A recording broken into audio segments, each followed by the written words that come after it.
Everything Everywhere All at Once is my favorite film of all time. This movie, as the title suggests, literally has everything. It has generational trauma, it has family dynamics, action, romance, comedy, great acting, beautiful shots, an amazing script, issues with language and bilingualism and multilingualism. 你的飞机好不好？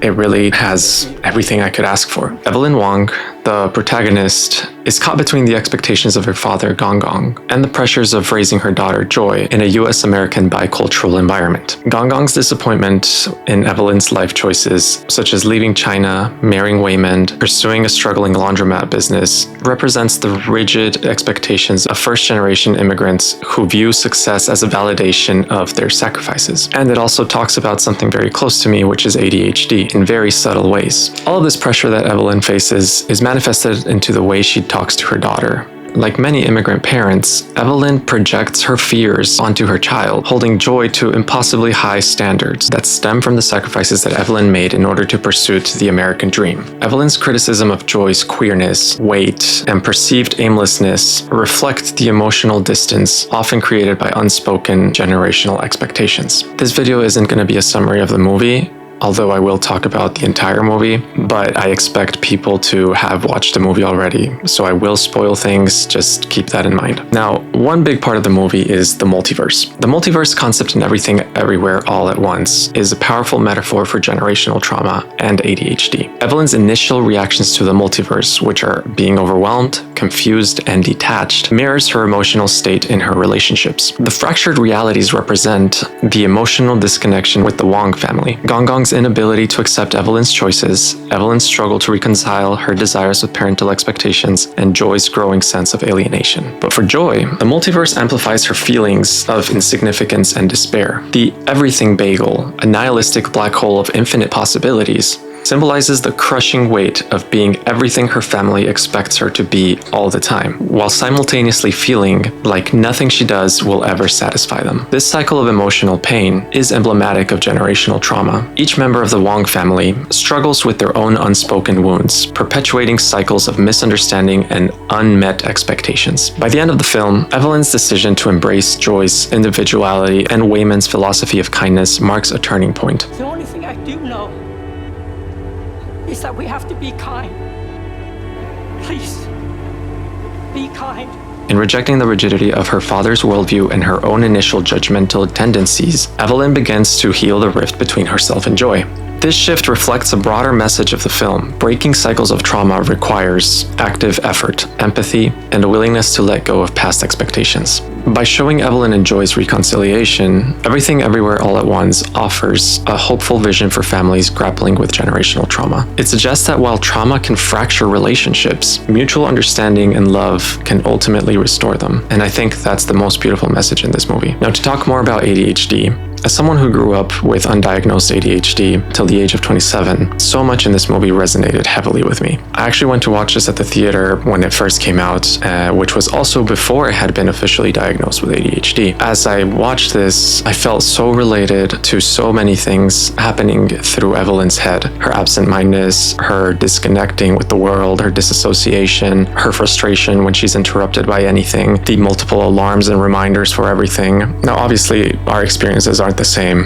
I'm also an immigrant in the United States, although the ways in which we entered this country were very different. I still feel like a lot of what is put out in this movie resonates with me. Now, this movie is overwhelming. I can't state this enough, but it really feels like it's everything everywhere happening all at once. Very fast scene sequences, fast dialogue, bilingualism, constant code swapping, which is something I'll touch on later in this video, and a chaotic series of overlapping realities. All of these things can mirror the way that ADHD feels. ADHD can feel like navigating a constant influx of thoughts, tasks, and sensory input. It's like being overwhelmed 24/7, if not managed correctly. Evelyn's journey through the multiverse exemplifies the cognitive overload experienced by brains and bodies that live with ADHD. Her ability to verse jump between multiple selves parallels the ADHD tendency to juggle many ideas and priorities. I think one of the funniest moments is, and I say funny as like relatably sad, is where she has two selves. One is present in the IRS doing something she really hates to do,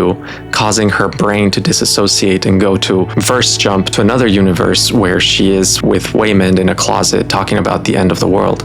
Now, what I find funny and relatable is how both of these situations have incredibly high stakes. On the one hand, you have her entire business and assets about to be taken away from her by the IRS, which is a huge deal. And on the other hand, you have the destruction of the entire universe, which, obviously is a much bigger deal than number one, but it also doesn't make number one any less important. And she manages to disassociate from both of those simultaneously.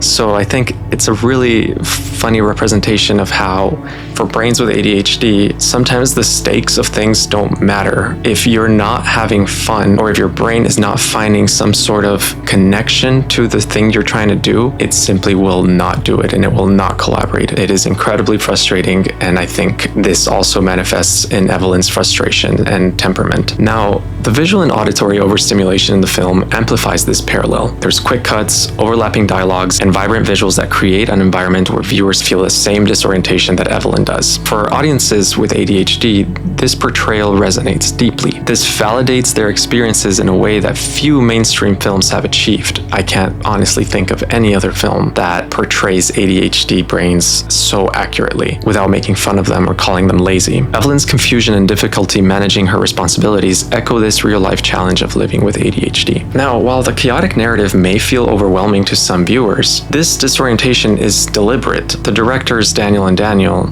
are trying to force neurotypical audiences to experience the cognitive chaos that defines ADHD. Evelyn's arc, which is learning to embrace the chaos rather than fight it, offers a hopeful metaphor for coping with ADHD. Her ultimate mastery of the multiverse, where she integrates and draws strength from her diverse selves, reflects strategies for managing neurodivergence, acceptance, self-compassion, and adaptive problem solving. I find this representation of ADHD groundbreaking because it shifts the narrative from seeing ADHD as a deficit to portraying it as a unique way of interacting with the world and almost as a superpower. Evelyn's ability to multitask across universes becomes her superpower, suggesting that embracing cognitive diversity can lead to extraordinary outcomes. The film's message challenges societal stigmas around ADHD, highlighting the value of alternative ways of thinking. Evelyn's eventual mastery of the multiverse serves as a powerful metaphor for managing ADHD. By accepting her limitations and learning to channel her focus amidst chaos, she transforms what initially felt like a burden into a source of strength. This narrative encourages viewers to reframe the perspectives on neurodivergence, not as a disorder to be fixed, but as a unique aspect of our identity to be celebrated.